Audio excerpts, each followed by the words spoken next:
ये दृश्य हर्षिल के धराली गांव, किश्तवाड़ और कठुआ के हैं। इन तीनों जगहों पर बादल फटने की घटना ने जान माल का भारी नुकसान किया है। कुदरत का कहर इतना प्रचंड है कि उसकी त्रासदी के निशान हर तरफ बिखरे पड़े हैं। अभी भी सैकड़ों की संख्या में लोग लापता हैं। घर, होटल, रेस्तरां बह गए सो अलग। सबसे पहले बात धराली की। यहाँ 5 अगस्त को खीर गंगा नदी में आई भीषण बाढ़ में धराली गांव में दर्जनों होटल, रेस्तरां, होमस्टे और मकान बह गए। यहाँ अभी भी कुल 69 लोग लापता हैं, जिनमें 9 सैन्य कर्मी, 25 नेपाली नागरिक, बिहार के 13, उत्तर प्रदेश के 6, धराली के 8, उत्तरकाशी के निकटवर्ती क्षेत्रों के 5, टिहरी के 2 और राजस्थान का 1 व्यक्ति शामिल है। यहाँ आपदा के कुछ घंटों बाद एक स्थानीय व्यक्ति का शव बरामद किया गया। धराली में 53 मकान पूरी तरह से नष्ट हो गए, जबकि हर्षिल में 4 मकान और होम स्टे क्षतिग्रस्त हुए। जम्मू कश्मीर के किश्तवाड़ का चशोती गांव में मातम पसरा है। 14 अगस्त को गांव में आई प्राकृतिक आपदा में 61 लोगों की मौत हो चुकी है, जबकि 50 से अधिक लोग अब भी लापता बताए जा रहे हैं। कठुआ जिले में रविवार तड़के बादल फटने की घटना में कुल 7 लोगों की मौत हुई है। बादल फटने की इन घटनाओं को तो टाला नहीं जा सकता, लेकिन जान माल के नुकसान को कम और क्या इसे रोका जा सकता है? यही बात जानने के लिए इंडिया अड्डा की टीम ने पर्यावरणविद और नदियों के एक्सपर्ट पंकज रामेंदु से इस आपदा के पहलुओं पर विस्तार से बात की। बादल का फटना क्या होता है और ये क्यों होता है? पर्यावरणविद ने कहा, जब बादल जो है वो किसी पहाड़ों में जब बरस रहे होते हैं, तो चूंकि वहां पर पहाड़ी इलाका है, तो पहाड़ी इलाका क्या होगा, वो 3 तरफ से पहाड़ियां ऐसी कोन बना देंगी, इस तरीके कोन बना देंगी, या यूं ऐसा उल्टा कीप तरीके का बना देंगी। तो जब बादल आएंगे उसके ऊपर आ रहे हैं, तो अगर ये कीप के ऊपर है तो वो नॉर्मल बरस रहे हैं। लेकिन क्या होता है कि नीचे की जो नमी है, नमी वाली जो हवा है, वो जब ऊपर की तरफ बढ़ेगी, ऊपर की तरफ उठेगी, तो जो ऊपर संघनित बादल है उसके साथ मिल जाएगी, और मिल के क्या करेगी, उसको और हैवी कर देगी और एक पर्टिकुलर एरिया में फंस जाएगी, स्टक हो जाएगी, क्योंकि पहाड़ है, पहाड़ में वो इधर उधर हवाएं वो नहीं हो सकती, टकरा जाएंगी, और वो एक साथ इकट्ठी एक ही जगह पर बरसने लग जाएंगी। और वो 100 सेंटीमीटर प्रति घंटे की रफ्तार से अगर बरस रहा है बारिश, और करीब 10 से 20 किलोमीटर के एरिया में गिर रहा है, तो हम उसको बादल फटने की घटना कहेंगे। आमतौर पर अगर आप देखें, हालांकि अब तो कम हो गया, लेकिन मेघालय, चेरापूंजी में जहां पे सबसे ज्यादा पहले बारिश रिकॉर्ड की जाती थी, अब तो वो जगह नहीं रही, लेकिन वहां पर जो बारिश होती थी उसकी पीछे की वजह भी यही होती थी कि वहां पर एक पर्टिकुलर कीप इफेक्ट होता था, और कीप इफेक्ट होने से वहां पर लगातार बारिश हो रही होती थी। लेकिन जब वो एरिया छोटा हो जाता है तो हम उसको बादल फटना कहते हैं। मैदानी इलाके में भी सेम यही प्रोसेस होती है, लेकिन मैदानी इलाके में जब बारिश होती है, मतलब बादल वैसे ही फटेगा, सेम वही प्रोसेस होगी, लेकिन वहां पर भी क्या कहते हैं, वहां पर एरिया थोड़ा सा विस्तार ले लेता है। हमने जानना चाहा कि बादल फटने के लिए क्या मानव गतिविधियां भी जिम्मेदार हैं? नेचर का तरीका तो है ये, इससे तो हम इनकार नहीं कर सकते कि नेचर का तरीका नहीं है, नेचर का तरीका तो है। हाँ, ये गतिविधियां बढ़ने के पीछे ऑफ कोर्स इंसान बहुत बड़े योगदान दे रहा है उसमें, और अलग अलग तरीकों से दे रहा है। देखिए, बर्डन जो हो रहा है, हमारा जो क्लाइमेट पर बर्डन है, और हमारा कार्बन क्रेडिट जो है, वो कार्बन का जो बर्डन है, वो उसने क्या किया है, उसने कई प्रकार की चीजों में अलग अलग तरीके से बदलाव ला दिए हैं। तो मौसम जो है वो जो अपनी प्रतिक्रिया दे रहा है, वो प्रतिक्रिया दे उस तरीके से रहा है जो दरअसल आप ये कह सकते हैं कि उसको अभी खुद वो समझने की कोशिश कर रहा है कि भाई अब ये जो नया आ गया मामला, इससे मैं कैसे निपटूं। तो इस कारण से हमें इस प्रकार की घटनाएं नजर आ रही हैं।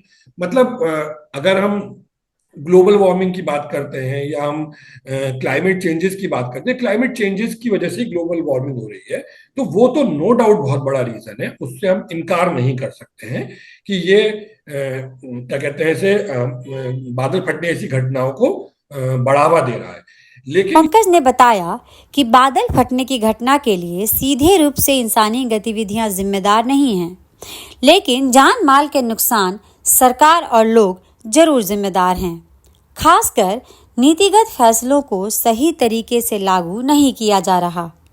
सरकार और लोगों दोनों को अपनी जिम्मेदारी निभानी होगी। लेकिन यहाँ पर यह बात समझना बहुत जरूरी है कि जब हम किसी मैदानी इलाके की बात कर रहे होते हैं, तो या हम पहाड़ी इलाके की बात करें, जिससे हमने अभी बात शुरू करी कि किश्तवाड़ में घटना घटी, धराली में घटना घटी, तो वहां पर इतनी मतलब लोग इतने इतने जान माल की नुकसान हुआ, तो वो समझना बहुत जरूरी है कि ये दरअसल ये जो जान माल का नुकसान हो रहा है, या जो पहाड़ों पर बादल फटने की घटनाएं हो रही हैं, ये पूरी तरह से इंसानों की वजह से हो रहा है। लेकिन बादल फटना नहीं, जान माल का नुकसान, वो कैसे, वो मैं आपको बताता हूं। देखिए, नदी जो है वो बह रही है, उसका अपना एक रूट है, ग्रेविटी के पॉइंट ऑफ व्यू से बहती है, ऊपर से आएगी, समुद्र में मिल जाएगी, उसका एक बेसिक नेचर है। और जब नदी बह रही होती है तो वो जिस रूट से बहती है, उसके इर्द गिर्द, मतलब उसके दोनों किनारों पर एक लंबा एरिया होता है जो उसका आरक्षित एरिया होता है, जिसको हम फ्लड प्लेन भी कहते हैं। मैदानी इलाकों में इसको फ्लड प्लेन के तौर पर जाना जाता है। पहाड़ी इलाकों में भी ये एक इलाका होता है। ये जो इलाका है, ये नदी का विस्तार का इलाका है। जब नदी में ग्लेशियर्स पिघलेंगे, या ग्लेशियर से कोई झील बन जाएगी, झील टूट जाएगी, या क्लाउड बर्स्ट होगा, किसी भी कंडीशन में जब बादल वहां से, मतलब जब पानी वहां से आएगा, उसका फ्लो तेज होगा, तो वो फैलेगा। वो फैलेगा तो उसकी अगर आरक्षित जगह पर जाएगा, किसी को नुकसान नहीं होता। लेकिन हो क्या रहा है, पिछले 10-20 सालों से, जब से हमने तीर्थों को टूरिस्ट प्लेसेस में कन्वर्ट करना शुरू कर दिया है, तब से एक गड़बड़ी हो गई है। हर व्यक्ति को रिवर व्यू चाहिए। हम नदी के किनारे बैठकर नदी को निहारना चाहते हैं, और अपने होटल कमरे से निहारना चाहते हैं। तो उसके लिए होटल इंडस्ट्री जो है वो बिल्कुल मुहाने पर एनक्रोच करके नदी की जमीन को, उस पर वो अपनी होटल्स बना देते हैं। फिर ऐसा कुछ घटना घटती, क्लाउड बस्ट होता है, या ग्लेशियर्स पिघलते हैं, या कोई और किन्हीं कारणों से भूमि कटान होता है, और वहां से सारा का सारा मलबा जब नीचे आता है, तो ऑफ कोर्स जान माल की नुकसान होता है। और हम कहते हैं कि ये क्लाइमेट चेंज की वजह से हुआ, या नदी ने कहर कर बरपा दिया, या क्या कहते हैं बादल फट गए, ऐसा कुछ नहीं है। दरअसल आप उस जमीन पर बैठे हुए थे जो जमीन आपकी थी नहीं। उस जमीन से अगर आप अलग हट जाते तो कुछ होता नहीं। लेकिन हम ये वाली बात नहीं समझते हैं। गंगा में, धराली में हुई जो घटना है, अगर आप उस घटना को देखेंगे तो आपको ये बात समझ में आएगी कि दरअसल देखिए, वहां पर कितने सारे होम स्टे बना दिए गए थे, कितने सारे होटल इंडस्ट्रीज उस एनक्रोच करके उस पर्टिकुलर नदी के मुहाने पर बैठ गई थी। आप अगर दिल्ली में बात करते हैं, पिछले साल जब, पिछले या पिछले के पिछले साल जब, जिसको हम बाढ़ आना कहते हैं, कि वो आई, तो हमने कहा कि भाई 48 साल बाद पहली बार ऐसी घटना घटी।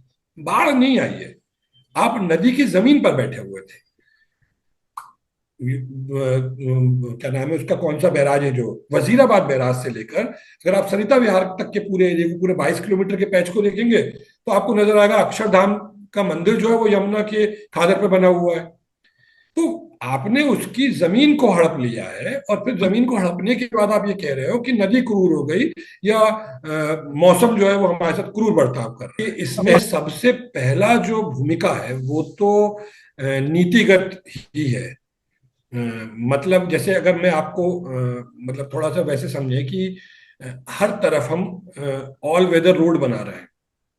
हम जम्मू कश्मीर में भी ऑल वेदर रोड बना रहे हैं। हम चार धाम, जो उत्तराखंड के चार धाम है, वहां पर भी हम ऑल वेदर रोड बना रहे हैं। वो जो 2 लेन और 4 लेन रोड बन रही है, वो पहाड़ों को काट कर बनाई जा रही है। उत्तराखंड के पहाड़ जो हैं वो पोरस रॉकलैंड कहलाते हैं। वो कच्चे पहाड़ हैं, वो मिट्टी के सिल्ट, नदी के सिल्ट से बने हैं।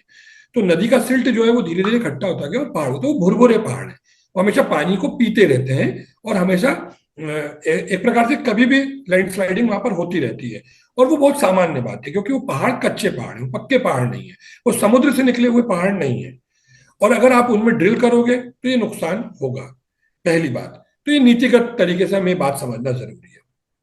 दूसरी बात, हमें ये बात समझना बहुत जरूरी है कि इसको अगर मैं कुछ फैक्चुअल इंफॉर्मेशन से आपको बताऊं, तो जब टेहरी डैम बना, जब जो उत्तराखंड में टेहरी डैम बनाया गया, तो टेहरी डैम बनाया गया कि 1400 मेगावाट बिजली जनरेट की जाएगी, और इससे ऑफ कोर्स दिल्ली को रोशन किया जाएगा, क्योंकि वहां तो रोशनी रहती नहीं है। पहाड़ हमेशा दिल्ली के लिए है, पानी वो दिल्ली को देते हैं, सब कुछ हम दिल्ली को देते हैं वो। तो जब वो वहां पे वो टेहरी डैम बनाया गया तो 1000 मेगावाट उससे बिजली जनरेट हुई, क्योंकि 200-300 मेगावाट तो वो खुद को रन करने के लिए यूज कर ले रहे थे। और वो डैम 90 स्क्वायर किलोमीटर का डैम आज तक कभी भर नहीं पाया। कारण क्या है कि पोरस रॉकलेट है, वो पानी पी रहे हैं। और इतना बड़ा डैम बनाया, उससे आपने नदी की फ्लोरा फौना को खत्म कर दिया, उसकी बायोडाइवर्सिटी को हमने एक प्रकार से डैमेज किया।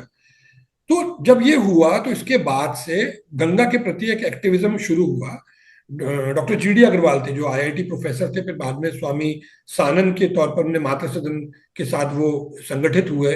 और उन्होंने ये एक प्रकार से नदियों को बचाने का, बचाना तो खैर गलत शब्द है, क्योंकि नदियों को बचाना हम कौन होते हैं जो नदी को बचाएंगे।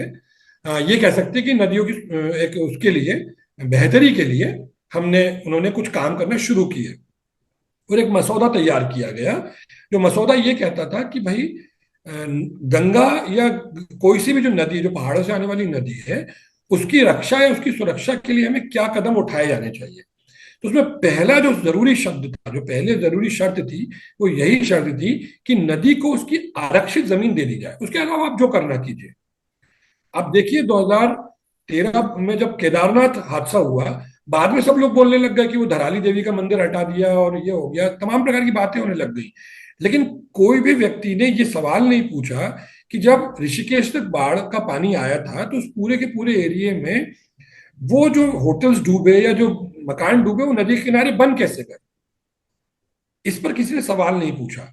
हम उसको बड़ा आध्यात्मिक तरीके से ले जाते हैं कि अरे नदी भगवान की तरफ, मंदिर में आके आप दूसरे प्रकार के काम कर रहे हो, और क्या कहते हैं, हनीमून मना रहे हो, तमाम प्रकार की बातें होती हैं, और इस कारण से नदी और प्रकृति प्रकोप कर रही है, ऐसा कुछ नहीं है।